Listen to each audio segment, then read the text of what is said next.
Olá, sejam todos muito bem-vindos a mais um podcast Momento Teologando com o pastor Anderson Macedo. E hoje nós vamos falar sobre o trabalho em célula e a igreja, ou com a igreja, através da igreja. E estou com um convidado aqui muito especial, que é o pastor Máximo, que também é professor, trabalha com esse formato de célula já há muito tempo e tem visto resultados na vida das pessoas, na vida de muitos cristãos. E hoje nós vamos conversar sobre o que é o trabalho em célula, como ele funciona, qual é a sua metodologia, desmistificando muitas coisas e deixando claro que nem todo trabalho em célula é igual ao outro. Então, cada igreja, cada líder tem sua metodologia e vale aí cada cristão fazer seu filtro, ter o discernimento e avaliar tudo segundo a palavra de Deus, porque a palavra de Deus é a nossa regra de fé e prática. Portanto, qualquer tipo de metodologia, discipulado, trabalho, seja em grupo ou trabalho que não seja em grupo, ele deve estar fundamentado nas Escrituras Sagradas. Pastor Máximo, seja muito bem-vindo. Queria que você falasse um pouco sobre sua história ministerial, sua vida. O senhor também é professor, não é isso? Professor de qual área? Bom dia a todos. E aqui, nesse momento, né? Quero louvar a Deus pela vida do pastor Anderson, amigo que o senhor nos apresentou. E, bom, nós somos ordenados ao ministério pastoral, né, há alguns anos. Nós temos cerca de 12 anos pastoreando, 12 anos de pastoreio. Estamos aqui em Jequié, nós temos 10 anos. E estamos assim, quem somos, né? Nós viemos do ministério de muitos anos, um ministério que já tem 40 anos de existência, e num dado momento o Senhor, mais precisamente há 1 ano e meio atrás, 1 ano e 5 meses atrás, o Senhor nos despertou e nos trouxe para um novo projeto, para um novo caminhar, na cidade. E como você disse, sou professor também, professor, né, da área de biologia, sou formado em pedagogia e biologia. E nós estamos desenvolvendo um trabalho que acreditamos que é muito lindo, que o Senhor já está fazendo, aquilo que Deus está trabalhando através de nós e apesar de nós, como costumamos falar, né, Deus está construindo algo lindo que vai edificar, e junto com os demais irmãos, as demais igrejas e pastores, amigos, nós vamos alcançar a cidade e alcançar multidões para Cristo. Muito bom. Então nós temos aqui, gente, um pastor, biólogo e pedagogo. Então vocês estão vendo que não é qualquer pessoa que está conversando comigo aqui hoje, né? Não é ninguém da beira do caminho. Não. Graças a Deus por isso. Mas falando ainda no trabalho em célula, Máximo, eu queria que você falasse, na sua concepção, no seu conceito, na sua experiência, o que é efetivamente o trabalho em células, o trabalho em grupo. Até para aquele que é leigo, cristão leigo, não tem ainda conhecimento do fato, da doutrina, do trabalho, da metodologia, para que ele tenha esse entendimento. O que seria o trabalho em grupo, em células? Ótimo. Bom, muita gente mistifica o trabalho em células, né?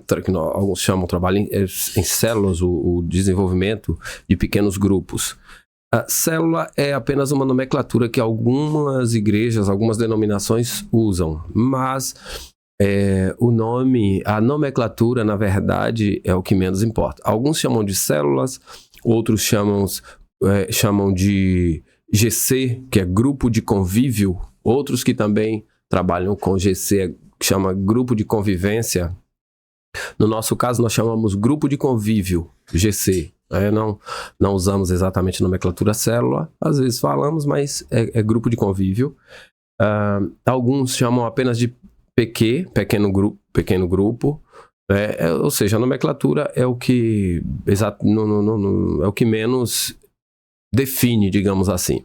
A metodologia que é interessante. O que nós fazemos em um pequeno grupo? O que acontece em um GC?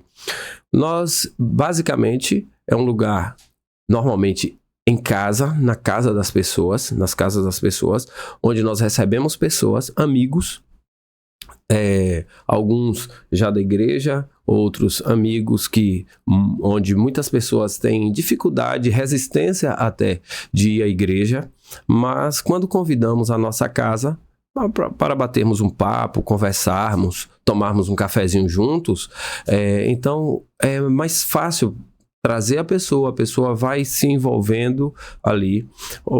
Nós acreditamos que o grupo de convivência, o grupo de convívio é um lugar de acolhimento, Sim. Edificação, muito bom, e evangelização.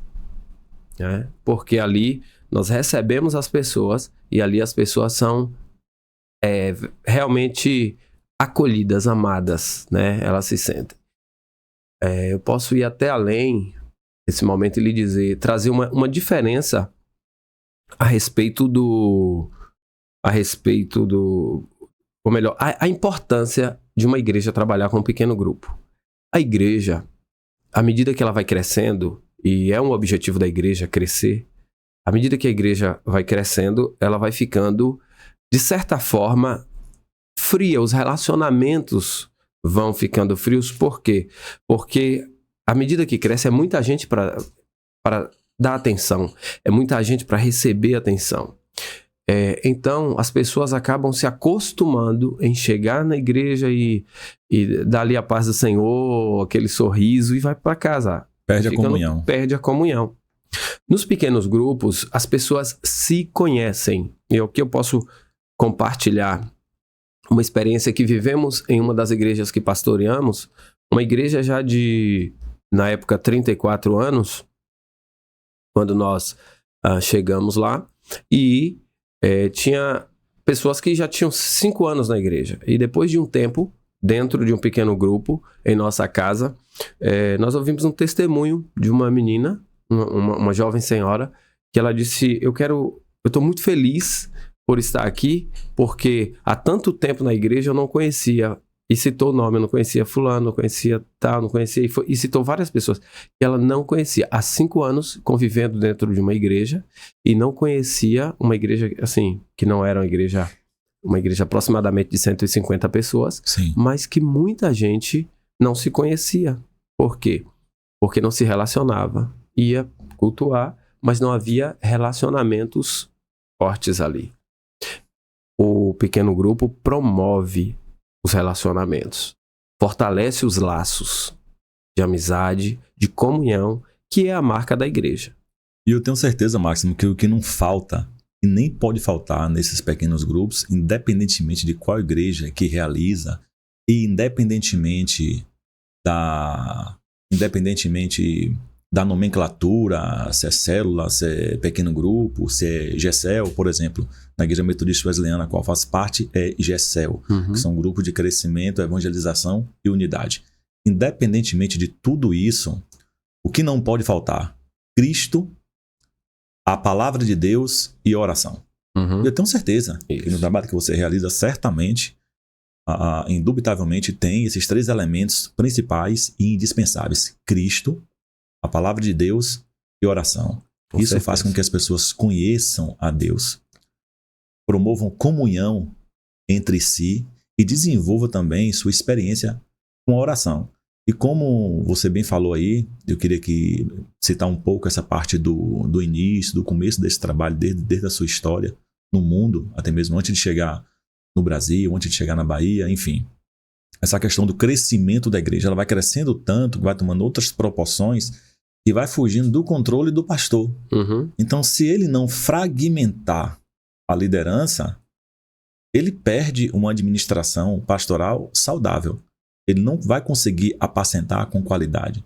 E eu quero falar aqui para o público, talvez você não conheça, se você for fazer uma pesquisa, um estudo sobre isso, nós vamos entender que em 1950, esse modelo ele surge com o pastor da maior igreja evangélica do mundo, na Coreia do Sul, David Yong-Soo. O que é que aconteceu com ele?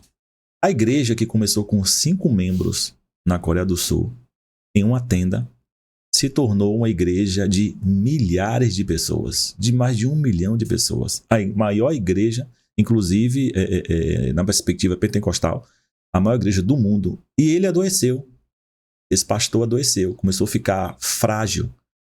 E ele precisava dar assistência às pessoas devido a esse grande crescimento e a sua fraqueza, a fraqueza na sua saúde. Então ele desenvolveu esse trabalho de dividir em grupos de 12 pessoas nas casas dos irmãos, a fim de dar assistência, porque o crescimento foi tão assustador, tão grande, e ele doente não conseguia dar essa assistência. Então, o que se fazia nesses grupos que ele dividiu, que ele criou em 1950 na Coreia do Sul?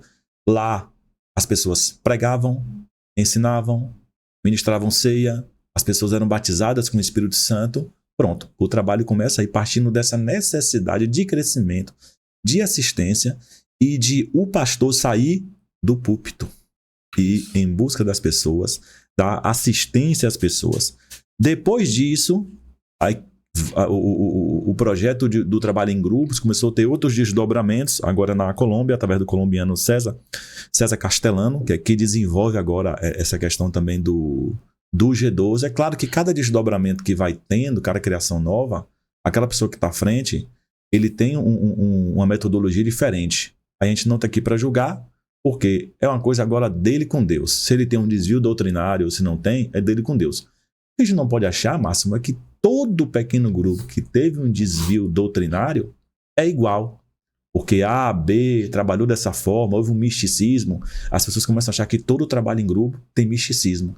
Então começa a haver um julgamento temerário, porque as pessoas não conhecem de fato, não conhecem efetivamente o que acontece ali no trabalho dentro daquela casa. Não é? Então não é um trabalho obscuro. Exatamente. Não é um trabalho obscuro, é um trabalho bem transparente, na verdade. E tudo parte de uma descentralização do líder. Muito bom. Eu costumo dizer que eu tenho aprendido muito sobre o líder centralizador. Ele tem um teto, porque ele não vai conseguir crescer quando ele centraliza. Chega a um teto, ele não consegue passar dali. Por quê? Porque está tudo centralizado nele. Ele tem que formar outros líderes. Tem que formar outros líderes. E isso passa por todo um processo. E nós tivemos historicamente aí, houve um desgaste na visão celular, digamos assim, por conta de deslealdade. Por conta de pessoas, começava um pequeno grupo ali, isso aconteceu. Esse é o medo de alguns líderes. É o medo de alguns líderes de não confiarem. Mas a questão é que as coisas também aconteciam de forma precoce. As pessoas focavam em crescimento. Então, vamos crescer. E aí pegavam líderes despreparados, líderes... se a gente mais à frente vamos trazer alguns textos bíblicos que falam sobre isso, que a gente pode estar colocando o cuidado bíblico para esse tipo de trabalho. Então, as pessoas chegavam e com a ideia de um crescimento rápido, não esperava a formação. Então, pegavam neófitos e já a pessoa chegava com... Tem gente que já tem aquele tino de liderança, aquela coisa. Então, chega, vai liderar um pequeno grupo. E pessoas que ainda não estavam preparadas. Então, houve sim alguns desgastes, algo desagradável, mas a gente não pode generalizar, porque na verdade nós acreditamos o seguinte: a primeira coisa, quando nós começamos trabalhar com um pequeno grupo, você até falou para falar um pouquinho da história disso, quando começamos, quando nós iniciamos o ministério que fazíamos parte, não era de acordo com o trabalho. Nós tivemos toda a paciência de conversando, explicando. Peguei minhas lideranças e levei em alguns eventos espalhados aí em várias partes, várias cidades onde tinha, para que eles conhecessem, para desmistificar na mente da nossa liderança a ideia. Então nós tivemos muita paciência, com muita honra, e entendendo também o ponto de vista deles, o receio, graças a Deus, chegou o momento que nós somos liberados para trabalhar. Mas quando nós somos liberados, que falaram, vocês podem desenvolver os pequenos grupos. Então, nós selecionamos da igreja 10 pessoas. Essas 10 pessoas, elas não estavam comigo só na igreja, elas estavam comigo semanalmente. Às vezes, 2, 3 vezes na semana, elas estavam comigo em minha casa, com minha família, à mesa, às vezes estudando a palavra, às vezes trabalhando. Separei 10 líderes. Para quê? Para transferir o coração, para transferir a visão. E para que a minha ideia, o que Deus tinha ministrado em nosso coração, fosse transferido ao coração deles. E nós passamos 1 ano sem dar nenhum outro passo, eu me reunindo apenas com 10 pessoas em nossa casa. E nós passamos ali esse ano, 1 ano, com essas 10 pessoas, ministrando o coração. E não era só estudo, a gente se reunia para conversar, para bater papo, para brincar, para assistir um filme. E viajávamos juntos, fomos para vários lugares juntos. Por quê? Porque aí a gente consegue formar um só coração. A gente consegue transferir a visão. E mais do que transferir a visão, é identificar se essas pessoas... Porque para a gente começar um pequeno grupo, nós temos que começar com pessoas leais. E esse é um grande receio de muitos líderes. E sabendo que mesmo elas sendo leais, ainda corremos esse risco. Isso. Mas temos que arriscar. Temos que arriscar. Porque é algo que... Assim, e eu queria também deixar claro, muito importante isso aqui, que o modelo celular, muita gente fala que é modismo. Isso é algo novo, é uma moda. Não é. Na verdade, nós acreditamos que é um resgate. Não é algo que chega agora como algo novo, não. É um resgate. Nós temos como base a igreja primitiva. E como era que a igreja primitiva se reunia? A igreja se reunia nas casas. Eu vejo o modelo... Cristo também, né? Cristo se reunia nas casas. Então, nós vemos o modelo celular como um resgate de um princípio da igreja. Um resgate de uma base da igreja. Nós sabemos quando foi que começou, que as pessoas começaram a se reunir exclusivamente em templos. Né? Trabalho primitivo. Exato. Quando foi que surgiu o templo, que chegou a ser proibido reunir nas casas? Na época do imperador Constantino, né? Que houve aquela centralização. Roma queria centralizar tudo, né? Para ter o controle. Então, ali começou a se perder a ideia de reunião nas casas. Foi quando foi construídos os grandes templos. E até hoje nós encontramos toda a cidade, os grandes templos construídos, né, especificamente em lugares centrais da cidade, da época, a igreja da época. Então, o que é que nós temos aqui? A igreja se reunia nas casas. Quero aproveitar para trazer textos bíblicos aqui que nos embasam. Ótimo, tá? muito bom. Então, a primeira coisa que nós encontramos aqui é, por exemplo, se nós encontrarmos a questão da descentralização. Lá no Êxodo, capítulo 18, Moisés estava no deserto com o povo e Moisés julgava todo o povo durante todo o dia. O sogro de Moisés vem visitar Moisés, e ele olha, observa e Moisés conta. Que era sacerdote experiente. Que era sacerdote experiente, um homem, né? Sacerdote Midian. O que é que acontece? Jétro, sogro de Moisés, vê Moisés julgando o povo. O dia inteiro o povo em pé, no deserto, né? E Moisés lá julgando a causa do povo. Moisés consultava a Deus e depois Jétro chama e diz: o que é que você está fazendo? Desse jeito você vai morrer. E o povo também. Você está cansando o povo. Não tem condição de continuar dessa forma. Eu vou te dar um conselho. Fale com Deus e se você fizer, Deus vai te abençoar, disse Jétro.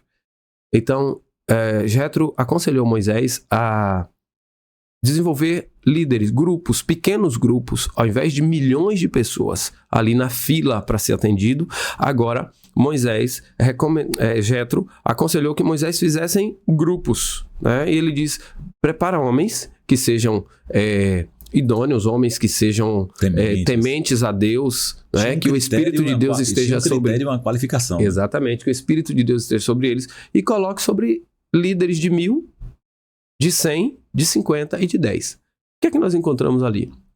Basicamente, todos se moveriam em grupos de 10.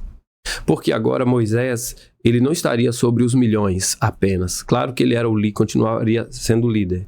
Mas o que nós temos ali? Nós temos Moisés cuidando, um grupo, o líder de 10 cuidava de 10 pessoas. O líder de 100, ele não cuidava de 100. Ele cuidava de 10. Porque ele cuidava dos líderes de 10 grupos. Fragmentava, né?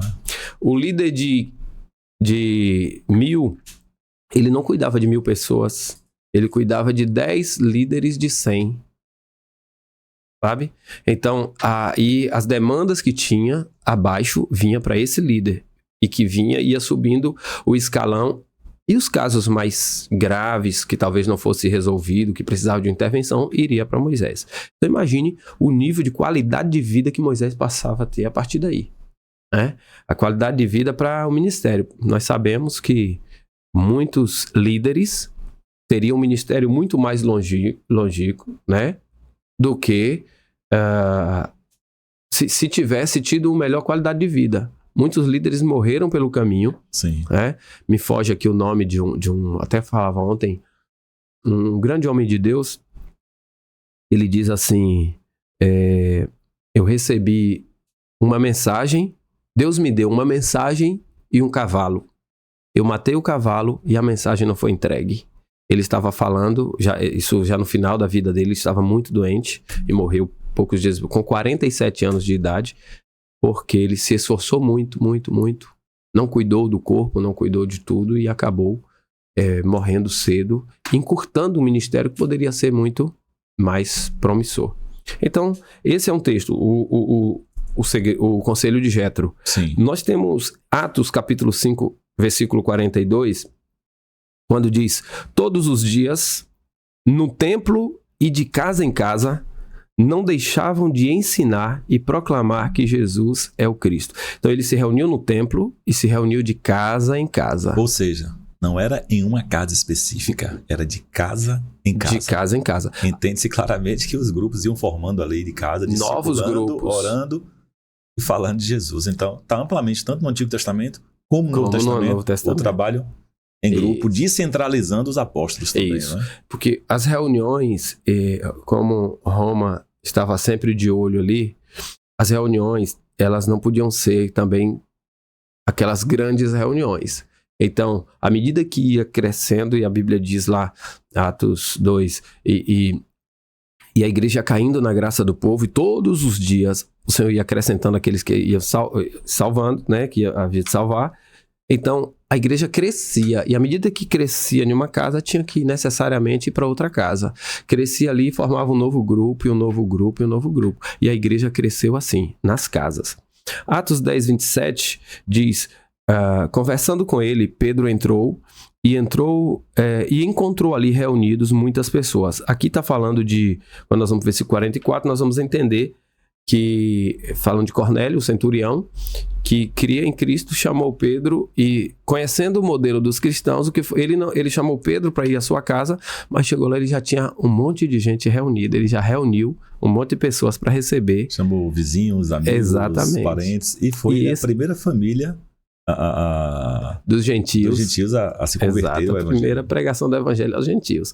Então, isso é lindo, porque o evangelho se expande de uma forma linda nas casas, né?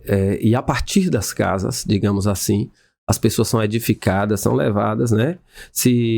Aí só ainda Romanos capítulo 16, Paulo diz assim: saúdem Priscila e Áquila, meus colaboradores em Cristo, e no versículo 4 ele diz que arriscaram a vida por mim. Sou grato a eles, não apenas eu, mas todas as igrejas dos gentios. E no versículo 5 Paulo diz: saúdem também a igreja que se reúne na casa deles. Então, a igreja que se reúne na casa deles, na casa de Áquila e Priscila, né? Na Colossenses 4:15 também Paulo traz: saúdem os irmãos de Laodiceia, bem como Ninfa e a igreja que se reúne em sua casa. Então, nós estamos trazendo aqui bases bíblicas para que as pessoas tirem, se alguém de repente ainda acha que isso é um modismo, na verdade é um resgate. Pastor Máximo, na verdade é o seguinte: as pessoas que criticam isso, elas não leem, elas escutam pessoas. Uhum. Escutam pessoas, mas não leem a Bíblia. Está claramente e fartamente na Escritura, desde o Antigo Testamento e muito mais no Novo Testamento, esse trabalho em grupo.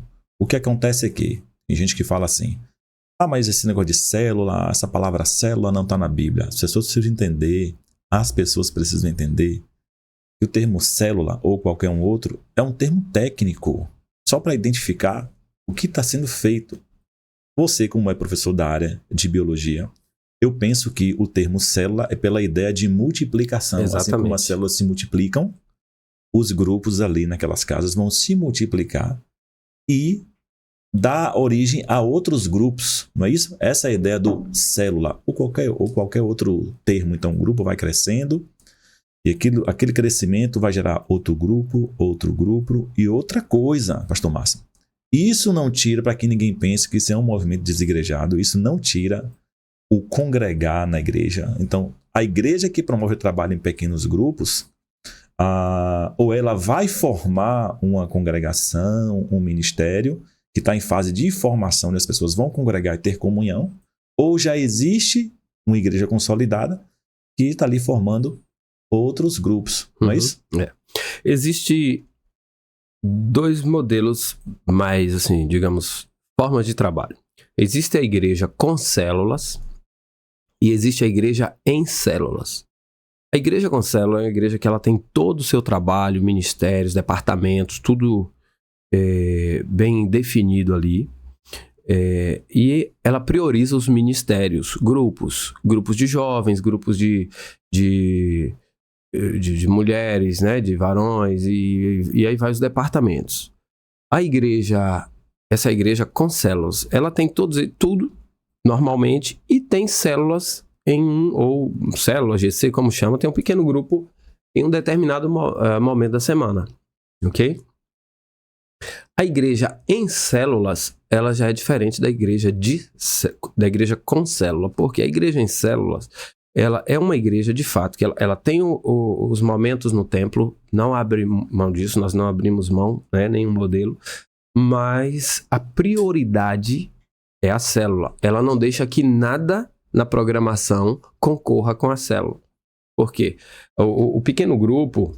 Cada um tem seu trabalho específico. Cada um tem seu trabalho específico e o pequeno grupo passa a ser o coração da igreja. Por quê? Porque é ali que eu digo para você o seguinte, não existe hoje ferramenta de evangelismo mais poderosa do que relacionamento. Aquele evangelismo de entregar o folhetinho, Sim. já surtiu muito efeito e nada em vão. Não vejo alguém fazendo isso que está perdendo tempo, nada que isso. Sim. Mas eu entendo que existem ferramentas mais eficazes e o pequeno grupo é essa ferramenta, né? Uma ferramenta onde as pessoas vêm, é um encontro informal, as pessoas vêm e se assentam, tá calor, se assenta pelo chão, cadeira, sofá, eles ficam muito à vontade. Um descrente, um desviado, pode ir a esse trabalho? Com certeza. Grande prioridade. É a prioridade, exatamente. Porque na igreja, no pequeno grupo, né, no GC, nós consolidamos os que já estão conosco, né, e nós acolhemos os que chegam. Pessoas chegam, e assim, um detalhe interessante. O que é que nós fazemos lá? Nós cantamos, falamos de Jesus, que não é uma pregação. É interessante a gente entender isso. As pessoas se sentem tão à vontade que... A didática é diferente. A didática é diferente, é bem informal. É um bate-papo onde todos são provocados, os que desejarem falar, ninguém é obrigado a falar, mas todos podem dar sua opinião sobre o tema e o líder que está ali, quem está direcionando naquele dia, vai poder direcionar a palavra. Nós não falamos, por exemplo, quem vai ministrar hoje, nós falamos quem vai compartilhar a palavra, quem vai direcionar a discussão. É aberto a oportunidades. Exatamente. É uma forma de também descobrindo talentos e dons das pessoas. Sim. Quando se abre a oportunidade para elas falarem, se expressarem. Não é Exato. isso? Muito bom, Máximo. Pastor Máximo, eu quero falar aqui rapidamente, enquanto você bebe uma água aí, reflete nas suas anotações sobre nossos apoiadores, gente. Temos algumas instituições, alguns serviços que nos apoiam aqui, apoiam o Momento Teologando. Eu quero falar aqui sobre eles. O primeiro é a Big Prime. Eu acho que toda de que conhece a Big Prime, é a melhor em decoração para todos os ambientes que você precisar. Casa, trabalho, escritório, empresa. Eu tenho também a Pink Shop Fitness. Pink Shop Fitness, todos esses nomes aqui, conforme o nome você localiza no Instagram. Pink Shop Fitness. A Tamires vai na sua casa. Até o momento, é moda fitness feminina. Vai na sua casa levar a roupa que você precisa para você provar e comprar. Eu tenho também estética avançada, estética corporal e facial avançada com Williana Conrado. Você vai achar aí Williana Conrado para melhor estética corporal e facial aqui em Jequié. Quem nos apoia também é a Master Clean, produtos de limpeza em geral, produtos também para a sua piscina, tudo que você precisa. E ela vende esses produtos exclusivos que todo mundo conhece, que é produto Vonix, a melhor estética automotiva. Você vai achar na Master Clean. A Master Clean fica na Professora Virgínia, logo em frente ao posto de gasolina Motoposto. Picanha Grill, que é a melhor churrascaria da cidade, você já sabe disso, não preciso nem falar muita coisa sobre a Picanha Grill. Cabide Formen, todo mundo conhece como a Cabide Retrô. Melhor loja, gente, de moda masculina em Jequié. Máximo, você precisa ir lá na Cabide Retrô. Antigamente era Cabide Retrô, ficou conhecido, não é? Uhum. Mas hoje ele mudou o nome para Cabide Formen. A loja é top demais.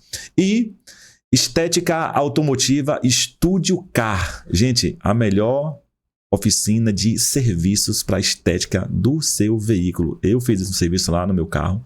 Muito bom. Você vai localizar no Instagram Estúdio _Car, C-A-R, 2022. Leve seu carro lá. Tenho certeza que você não vai se arrepender. Pastor Máximo, ainda falando sobre isso, eu queria aqui deixar claro para as pessoas que dentro do trabalho do pequeno grupo, o que não pode faltar, gente, o que você tem que avaliar, talvez você pergunte, pastor, como saber se tal trabalho de pequeno grupo é bíblico, é de Deus ou não? Veja a metodologia. O que é que eles ensinam? Qual é o fundamento? Eles se utilizam de quê como fundamento doutrinário? É a palavra de Deus? Eles falam de Jesus? Eles oram? Eles discipulam? Eles formam a pessoa baseado na palavra de Deus? É indispensável o uso da Escritura Sagrada em qualquer trabalho de pequeno grupo, de centralização do homem, da liderança, como o pastor Máximo aqui muito bem falou. Então, gente, independentemente do termo que se utiliza para o trabalho em pequeno grupo, você deve observar o que é ensinado. Inclusive, Augusto Nicodemos, um pastor presbiteriano calvinista, muito crítico e radical, vocês sabem disso, nas redes sociais, tem um vídeo dele no YouTube falando sobre isso, confirmando até o que eu estou falando aqui, que tem muitos trabalhos que pode ter sim um desvio doutrinário e vai depender do líder, da metodologia que está sendo feito, mas que nem todos são assim. E se aquele trabalho em pequeno grupo, aquela célula, está falando sobre Jesus, está pregando a palavra de Deus, tem como regra de fé e prática a Bíblia, ele disse, não vejo problema nenhum. Olha, Augusto Nicodemos, que é um homem muito crítico, falando sobre isso. Então, a gente tem de ter, pastor Máximo, esse discernimento, o que é o trabalho em pequeno grupo e o que é ensinado dentro desse trabalho. Exatamente. Mas, eu quero aqui te perguntar, críticas. Você nessa sua caminhada nesse tipo de trabalho, já ouviu, já recebeu críticas? Em algum momento já te abateu? Como você consegue ou lidou com isso? E lida com isso? Bom, muitas críticas. Me abater, não. Nunca deixei que as críticas nos abatessem, mas muitas críticas são lançadas justamente por preconceito. Por pessoas que não conhecem, não sabem o que é. Não se importam em aprender. Não se importam em aprender. Inclusive, já convidei pessoas com muito amor, pessoas que criticam o trabalho de pequenos grupos, o trabalho de discipulado, da forma que nós fazemos, né? De trazerem críticas e eu falo, cara, vai ver, vai conhecer. Como Jesus disse, vem e vê. Vem e vê. As portas da minha casa, eu tenho, não é algo que a gente coloca só para os outros, eu tenho um GC na minha casa e as portas da minha casa estão abertas. E eu vou lá orar com você nesse grupo. Opa, vai ser uma honra recebê-lo. Então, vem ver, vem conhecer, né? E as pessoas lá vão se envolvendo. A questão das críticas, né? Como eu disse, as pessoas criticam por não conhecer. Quando conhecem, se apaixonam. Quem conhece, se apaixona. Por quê?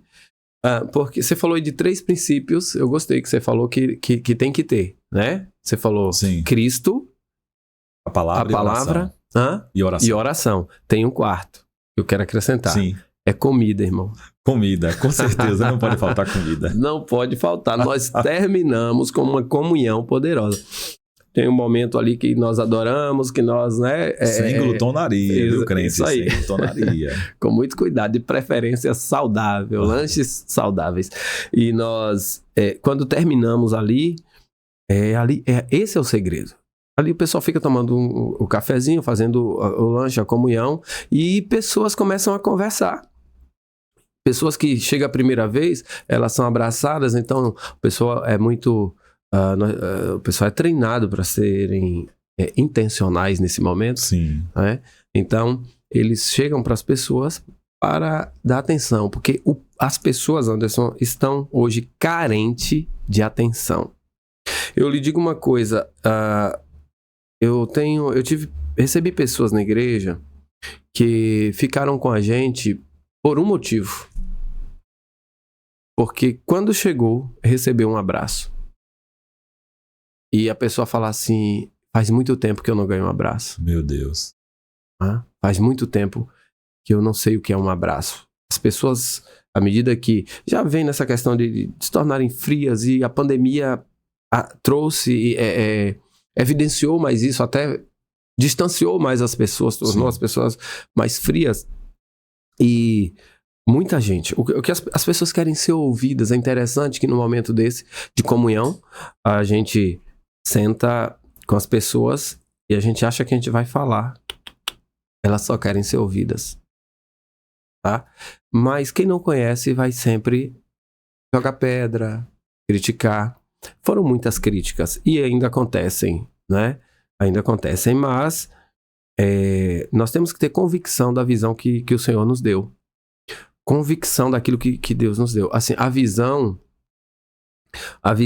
nós trabalhamos muito isso. A visão, nós entendemos que nós, como comunidade videira de que nós temos, a nossa visão é amar a Deus, cuidar das pessoas, servir uma cidade.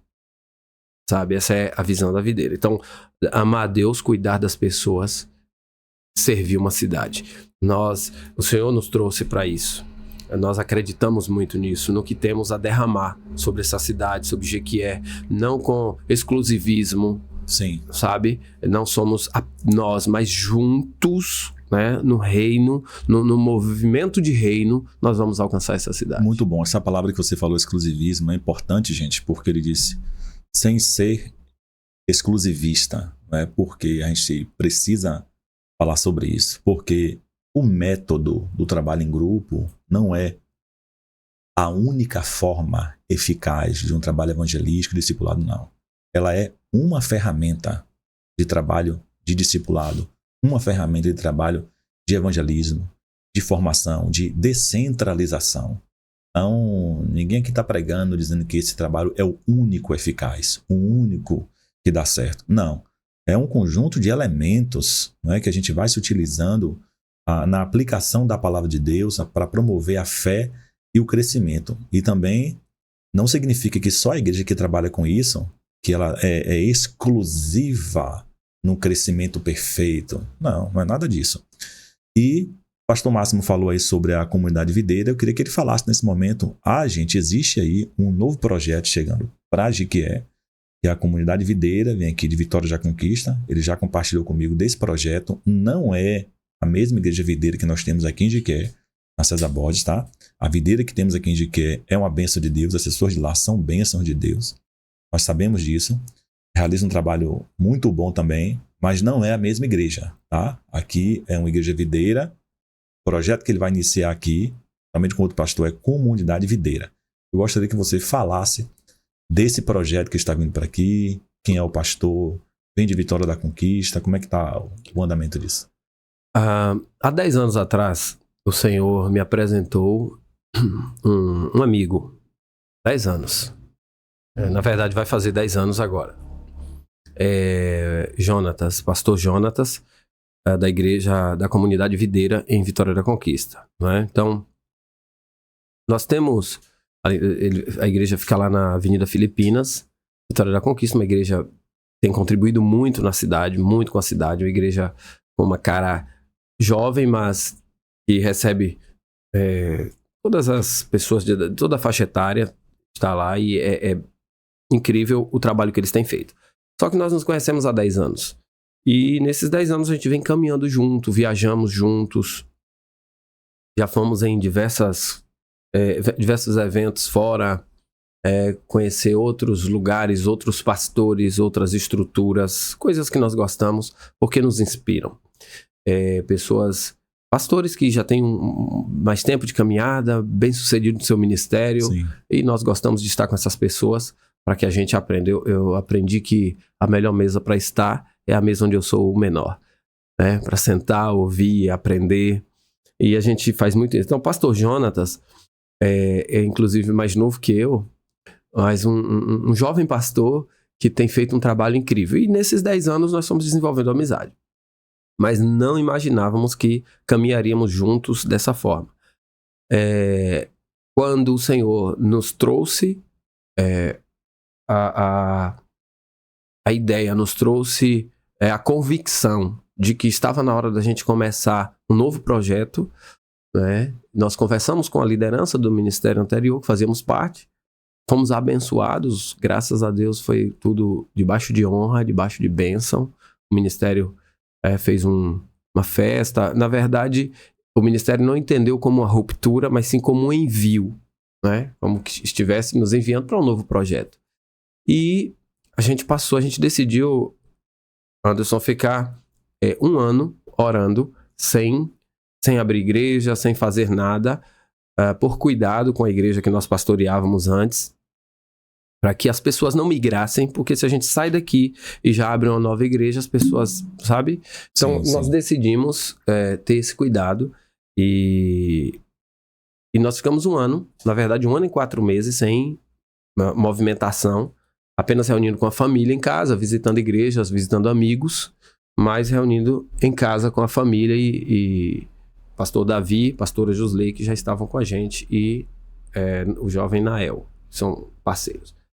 Bom, a partir daí, nós fomos orar. Senhor, para onde é que nós vamos? Surgiram muitas ideias, convites, algumas propostas, né? Mas o Senhor, e assim que nós pensamos, cogitamos, mas em oração, o Senhor dizia, a gente sentiu o Senhor falar, espera, aguarda. E nesse tempo de oração, o Senhor nos direcionou, ao final desse tempo de oração, o Senhor nos direcionou para alguém que é o pastor Jonas, a comunidade videira, onde nós chegamos à conclusão que a nossa visão já estava entrelaçada. Não haveria mais um esforço para a gente pegar uma nova visão e ter que se adaptar a ela. Havia uma harmonia. Havia uma harmonia, porque a forma como nos movemos como pastores, a forma como eu vejo uma igreja que, né, sob nossos cuidados, e a forma como o pastor Jonatas se movia, a forma como a igreja, a comunidade videira, Vitória da Conquista, se movia, era uma forma já muito familiar para nós. Sim. Então, nós entendemos um direcionamento do Senhor para a gente estar trazendo a comunidade videira para Jequié. Então, nós temos hoje a comunidade videira Jequié, que ainda não estamos no templo, estamos reunindo nas casas, né? Na verdade, estamos em nossa casa, estamos na iminência de uma multiplicação para outras casas, porque, graças a Deus, a sala da nossa casa já está pequena. Está tomando forma, está em processo de organização, planejamento. Exatamente. Então, assim, estamos também sem pressa, não há aquela pressa para ter que colocar uma placa, para ter que ir logo a um lugar, justamente porque nós entendemos que quando Deus nos dá as pessoas, nós precisamos também ter pessoas, ter gente para cuidar. Então, os que estão chegando, nós estamos focando em treinamento, estamos focando em discipulado, para que essas pessoas estejam preparadas para receberem, para cuidar das que o Senhor irá mandar. Então, a comunidade videira está chegando em Jequié com uma proposta de contribuir com o reino, uma proposta de somar com as igrejas que já estão aqui, que já estão trabalhando com pastores que nós conhecemos, pastores muito sérios, né? É um trabalho que já vem sendo feito na cidade, fantástico pelos nossos colegas pastores, irmãos, né? Então, a comunidade videira vem somar, vem trazer algo que, digamos, que já está aí, mas te digo que vamos fazer com muita paixão. Como você falou, já existe uma videira, a Videira Bless, né? Que é lá na César Borges, pastora Sueli, muito amiga nossa, inclusive, uma bênção de Deus. Eu tenho, assim, uma palavra, eu já fui muito ministrado também pela pastora Sueli, inclusive liberando palavras proféticas para esse momento que nós estamos vivendo agora. E assim, igrejas não são concorrentes, igrejas são parceiras.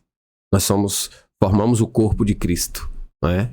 E a única diferença que tem, né, a nomenclatura, é que nós chegamos como comunidade videira, né? E o perfil do dia a dia de trabalho e tal é que é diferente, mas a parceria com certeza vai ser forte, tanto com Sueli, pastora Sueli, Videira Bless, como metodista Wesleyana. Sim, muito bom. Me chame para a inauguração. Pois tenho certeza que eu estarei lá. Pastor Máximo, nós estamos chegando ao fim do nosso podcast. Se você tiver mais alguma leitura para fazer, algo para complementar nesse assunto, queria que você ficasse à vontade para a gente estar finalizando até eu ministrar as palavras finais. Pronto.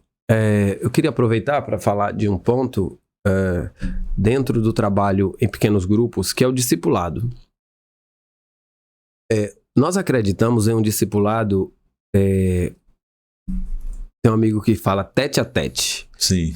Discipulado olho no olho. Nós chamamos de 1 a 1. Por quê? Porque por muito tempo, quando adolescente, início da juventude, eu recebi aulas de discipulado. Em uma classe de discipulado havia uma revista de discipulado e semanalmente a gente tinha uma lição de discipulado. E foi válido para aquele tempo. Só que hoje nós acreditamos que o discipulado ele é um trabalho artesanal, um trabalho manual. Ari Veloso, pioneiro em discipulado no Brasil, em pequenos grupos de discipulado no Brasil, ele fala que discipulado é transfusão de vida. Eu não tenho...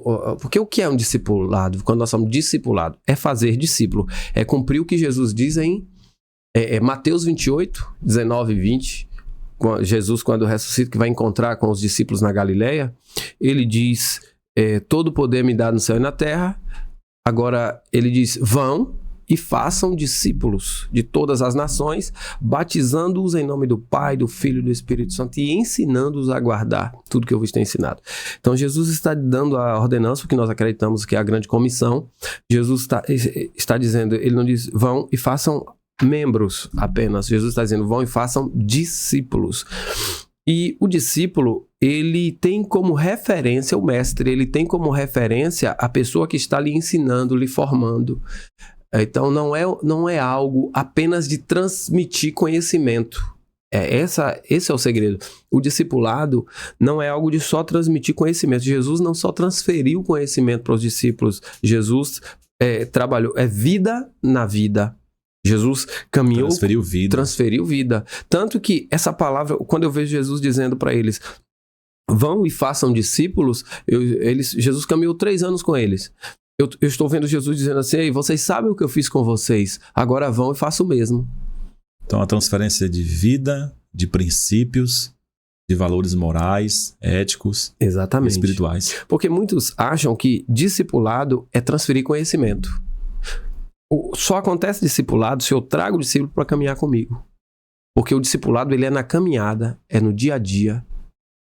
Não é apenas num lugar, numa classe, não é apenas... É no dia a dia. Eu estou com ele, eu chamo, eu vou fazer algum trabalho na igreja. Ei, vem cá. Vamos fazer algo ali. E ali a gente vai conversando, ele vai aprendendo no dia a dia. Eu viajo, eu tenho um hábito de quando eu vou viajar, se eu vou pregar em um lugar, se eu vou passar, eu chamo alguns discípulos para ir comigo. O pessoal já sabe, eu não ando sozinho. Sim. Quando alguém me chama assim, pastor, vem tomar um café aqui com a gente. Aí o pessoal já sabe, pastor não anda sozinho. Só anda de galera. Já prepara algo mais, porque já sabe, pastor nunca chega sozinho. A não ser que alguém queira tratar de um assunto particular e tal. Entendi. Então, mas olha que coisa interessante. Segundo Timóteo, capítulo 2, versículo 2, é conhecido como fator 2:2. Porque Paulo diz a Timóteo, segundo Timóteo 2:2, e as coisas que me ouviu dizer na presença de muitas testemunhas, confia a homens fiéis que sejam também capazes de ensinar outros. Muito bom. Então, nós precisamos formar uma geração de discípulos, porque nós, infelizmente, ainda estamos tendo uma geração de consumidores, pessoas que vão para a igreja para receber, ficam e voltam para casa. O pastor Leberto chama de consumidor de culto. Consumidor de culto, eu vi um amigo falar consumidores gospel. Então, pessoas que vão para receber. Mas Jesus nos chamou para fazer discípulo. Primeiro, eu me torno um discípulo. E segundo, eu transfiro os princípios que eu recebi para outros. Esse é o segredo de... Não foi isso que foi feito historicamente? Sim. Jesus preparou uma geração de discípulos e estes prepararam uma nova geração de discípulos e sucessivamente vieram novas gerações de discípulos fiéis. Eu gosto de brincar, discípulos radicais. Tem até um livro de John Stott, foi o último livro, Stott, o último livro que ele escreveu, né, chamado Discípulo Radical. Muito bom. Então, o que é que acontece?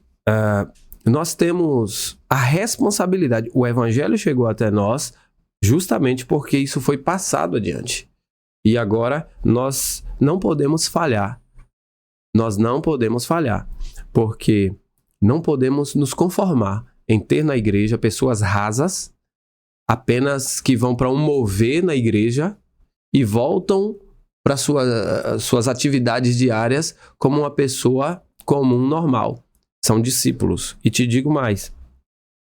Nós estamos vendo aí toda a situação que o mundo e o nosso país especificamente está enfrentando com militâncias, com ensinos. Eu sou professor e assim, a educação, as escolas têm sido invadidas com ideias totalmente que ferem princípios bíblicos, que ferem os valores que os nossos filhos aprendem em casa. Então, está chegando nas escolas, na educação, princípios que ferem tudo. E aí? Inclusive material didático. Material didático, como nós estamos vendo, o Ministério da Educação liberando materiais terríveis para crianças, né? Então, a questão é, nós precisamos formar discípulos que vão poder atuar nas escolas, nas universidades, pessoas que estejam preparadas para combater, pessoas que estejam preparadas para formar novos discípulos. E fazer isso fora da igreja também, né? Fora do templo. Fora do templo, não só no templo. Essa é a questão. Então, e o discipulado acontece. Só uma observação. Também é que no pequeno grupo, no GC, nós não fazemos apelo. Mas pessoas aceitam a Cristo. Como é que isso acontece? As pessoas se convertem que nem percebem. Elas começam a conviver ali, começam a ter sede pela palavra, começam a orar em casa. Seu próprio fruto mostra a conversão. Exatamente. Daqui a pouco, elas pedem, elas falam, o que é que eu tenho que fazer? Né? É como perguntar a Pedro, né? Exato. O que nós precisamos fazer para aceitar esse Cristo? Exatamente. Aí Pedro fala, arrependei-vos. Isso, exatamente. Nós tivemos uma experiência de um rapaz que foi, devido ao convívio, a esposa foi para a igreja, quando estávamos pastoreando outra igreja, a esposa foi para a igreja e ele foi para conhecer o ambiente que a esposa estava. E ele ficou lá, ó. Ele, parecendo uma carranca. Fechadão, ele é militar. Você sabe. Eu não sei porque militar é assim. Não sei porque, gente. Militar é assim. Então, ó. Eu sou militar também, gente. É, isso aí. Então, todo serão lá e beleza. Terminou. A turma veio falar com ele. E aí foi. Outro dia ele resolveu voltar. Quando ele volta, a mesma coisa. Atenção, amor, carinho e tal. Um dia nós chamamos, a esposa conversou com ele e pediu para fazer um café pra gente, pros pastores. Nós fomos lá. E foi muito legal, ele recebeu bem a gente. Conversamos, mas começou a quebrar o clima. Sim. Eu tô falando do poder da comunhão, tá? Que acontece nesse momento do GC e nos momentos. E de repente, ele fala assim, eu quero convidar, aliás, depois fala, agora a gente quer pagar aqui, nós viemos na casa de vocês, queremos que vocês venham em nossa casa. Eles foram, pasmem, saíram, o casal saiu 5 horas da manhã, tudo Meu claro, Deus. a gente conversando, não percebemos que virou a noite, um papo bom. E ele disse, pastor, agora eu quero fazer, ele gosta de cozinhar. Sim. Ele disse, eu quero fazer uma janta para vocês. Olha aí. E nisso, nós marcamos a data e ele estava indo na igreja. Ele continuou indo, né? Um dia, ele não ia, mas um dia a esposa estava se arrumando e ela conta pra gente. Nessa experiência vale a pena falar para os nossos ouvintes aí, porque é muito interessante. E ela estava se arrumando e falou, você vai para onde, amor? Ela disse, eu vou para a igreja. E você nem me chama? Olha, ele já estava envolvido, desejando estar no ambiente, sabe? Sim. E até que ele foi nesse dia. Quando nós fomos para esse jantar na casa dele, ele falou, pastor, domingo na igreja eu fiquei muito aborrecido, muito chateado. Eu falei, o que foi, querido? Ele falou, teve a ceia, vocês passaram com o corpo, o sangue de Cristo e eu não peguei. Eu respeito, mas eu quero comer o corpo de Cristo, do corpo de Cristo, eu quero fazer parte. O que é que eu tenho que fazer? Confessar Jesus como Salvador de sua vida. Ele falou, pode ser agora? É só isso? Eu falei, depois, dentro do ministério que nós, fazemos parte, tinha que estar batizados nas águas. Ele falou, mas eu consigo a piscina, que dia? Bom demais. Então, Muito assim, bom. nós não fizemos um convite, um apelo. Ele já estava convertido, ele já tinha aceitado a Cristo aqui. Ou seja, o trabalho em pequenos grupos tem resultado. Fantástico. E o resultado é conversão, salvação e pessoas discipuladas. Exato. Gente, nosso tempo já encerrou, mas eu queria aqui ratificar o que o pastor Máximo disse sobre a questão do discipulado que acontece em pequenos grupos. A Bíblia ela trabalha esse fator pedagógico de Deus usando pessoas para formar pessoas. Sempre foi assim. Então, Moisés aprendeu com Jetro. Josué aprendeu com Moisés. Eliseu caminhou e aprendeu com Elias, porque era mais experiente que ele. Samuel caminhou e aprendeu com Eli, que era um sacerdote mais experiente.